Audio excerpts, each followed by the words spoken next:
बहुत जहरीली भाषा बोलना चालू कर दे, तुम मेरे से चुप रहे ना, फालतू बात करना मत, जरा जरा सी बात में अगर इसी बातें बोलना चालू कर दे, समझ लेना पूर्व जन्म में नाग की जन्म था, सांप का जन्म था, जहर उगलती थी दिन में। तो मन ये थोड़े बहुत अंदाजे से तो लगा सकते हो कि इस पूर्व का जन्म क्या था, पर मैं जन्म क्या बताऊं मुझे मालूम नहीं। हाँ एक काम कर, तू मेरे गुरु जी के पास जा। अब गुरु के पास कहां जाना पड़ेगा कि काशी चले जा,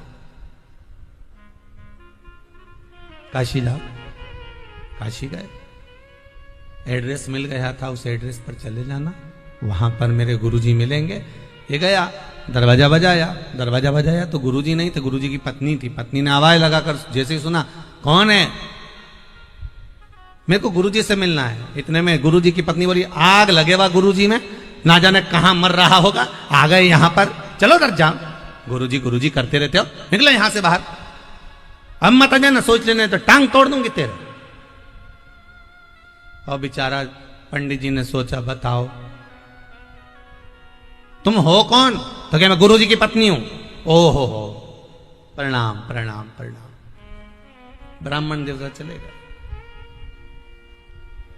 दोपहर के समय पर ब्राह्मण देवता फिर उसके घर पर पहुंच गए। गुरुजी हैं, अब की बार पत्नी नहीं मिली, गुरुजी मिल गए। गुरुजी मिले, क्या बात है भैया, कहां से आए हो, कौन हो आप? कहा मैं आपके चेला है ना, शिष्य, उनका मैं शिष्य हूं। अच्छा, कहां से आए हो? स्थान बताया।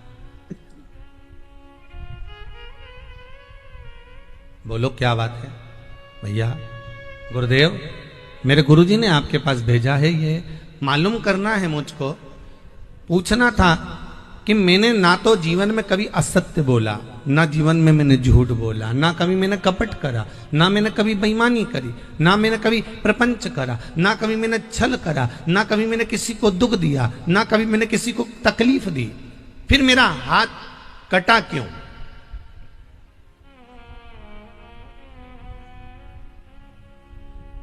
ब्राह्मण देवता बोले, पर गुरुजी ये सब मैं बाद में पूछूंगा कि मेरा हाथ कटा क्यों, पहले तो मुझे एक बात पूछना है। क्या? तुम इतने बड़े विद्वान, काशी जैसी जगह में रह रहे, सारी दुनिया तुम्हारे में, तुम्हारे इतने शिष्य सब तुमको मानते, तुम्हारे चरण धोकर पीते, पर एक बात बताओ गुरुजी कि तुमने कौन सा पाप किया कि तुमको ऐसी पत्नी मिली? ये तो बता।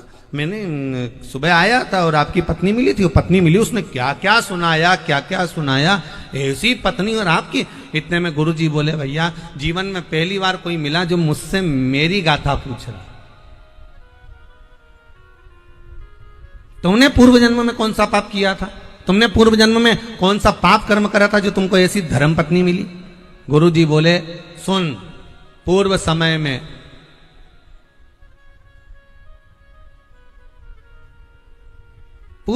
में मेरी पत्नी जो थी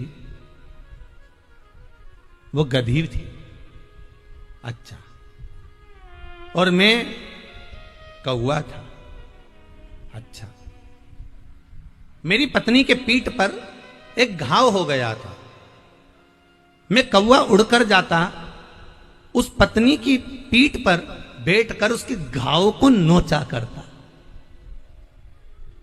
वो गधी उचक उचक कर दौड़ती भागती करती महाराज, मुझे बड़ा अच्छा लगता। मैं रोज उसकी पीठ पर बैठता, रोज उसके घाव को नोचता, उसके घाव को अपनी चोंच से खरोदता। वो गधी उचकती फिरती भागती फिरती वो मुझसे पीछा छुड़ाकर एक बार हरिद्वार चली गई गंगा के घाट पर। मैं उसको ढूंढता ढूंढता गंगा के घाट चले गया।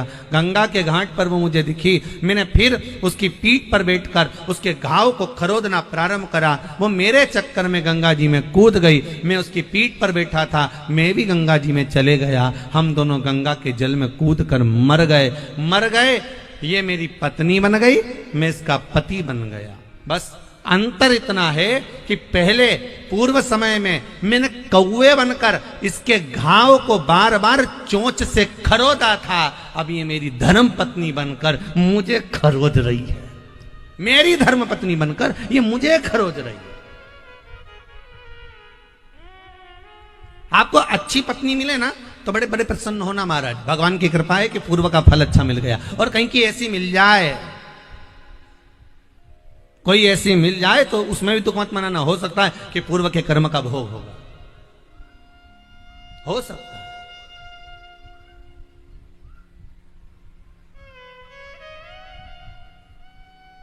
एक माता जी ने लिखा है पत्र में, बड़ा सुंदर भाव है, वो भी सुन लो। उन्होंने नाम तो नहीं लिखा पर लिखा अच्छा है। महाराज जी, ओम नमः शिवाय। आप हमेशा पत्नियों के लिए कहते हो कि पत्नियों को ये सब कार्य करना चाहिए,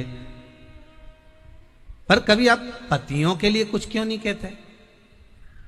इसमें लिखा है, जिनने भी लिखा बड़ा भावपूर्ण है, कोई दिक्कत नहीं।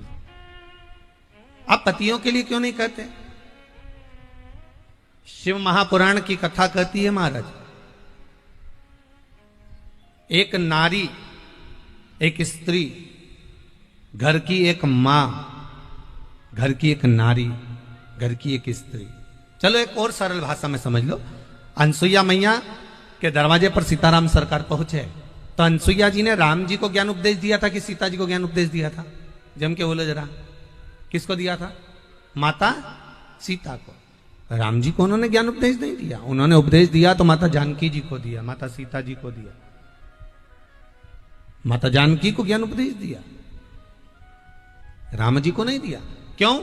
सीता जी ने भी यह प्रश्न किया था, मां आप मुझसे कुछ कर रही हो तो राघव जी से क्यों नहीं कहती, मेरे स्वामी से क्यों नहीं कहती? तो अनसुईया जी ने कहा कि घर की जो नारी होती है, घर की जो स्त्री होती है, वो जननी होती है, और जननी का मतलब ये होता है कि संस्कारों को देने वाली